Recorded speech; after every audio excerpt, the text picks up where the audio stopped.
জঙ্গিদের সাথে ফটো করে এবং সেটা পোস্ট করে ফেসবুকে, সোশ্যাল মিডিয়ায় সেটা পোস্ট করে। প্রচুর সমালোচনায় এসেছেন এই যুবক। সেই যুবকের মা কি বলল দেখুন পুরো ভিডিওটি। আচ্ছা, কত লক্ষ টাকা খরচা করে আপনার ছেলেকে বিদেশে পাঠিয়েছিলেন? 1,35,000, কেনাকাটানি 1.5 লাখ পড়ে গিয়েছিল। আচ্ছা, দুবাইয়ে কতদিন ছিল? 7 দিনের মধ্যে বাড়ি নিয়ে নিয়েছিল। আচ্ছা, ওদের সাথে কি দুবাইয়ে পরিচয় হয়? হ্যাঁ, মানে পরিচয়ও হয়নি, জানো না যে কোথাকারের মানুষ ওরা। আচ্ছা, মানে এটা আপনার ছেলে আপনাকে বলেছে তাই তো? ছেলেও বলেছে, আর ও জানেই না যে ওরা ওইসব লোক। আচ্ছা, আপনার ছেলে বর্তমানে কি কাজ করতো? আমার ছেলে লেখাপড়া করতো কোন কলেজে? ডিএল কলেজে।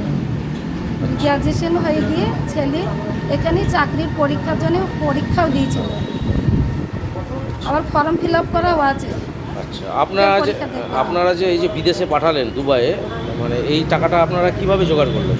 আমি জিনিস বন্ধক দিয়েছি সুদের ওপরে, 1.5 লাখ টাকা জিনিস বন্ধক দিয়েছি মেয়ে জামাইয়ের।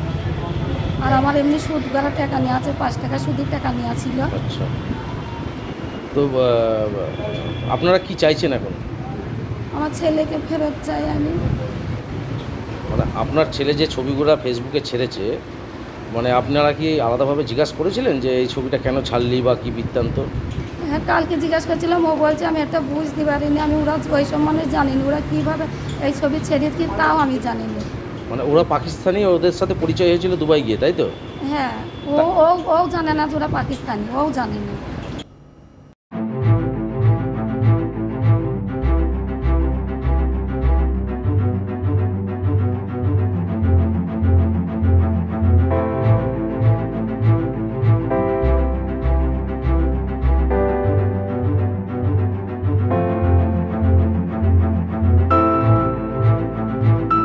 দেখলেন পুরো ভিডিওটি দেখলেন এবং সেই যুবকের মা কি বলল সেই বিষয়টা আমি আপনাদের পুরো ভিডিওটি দেখালাম।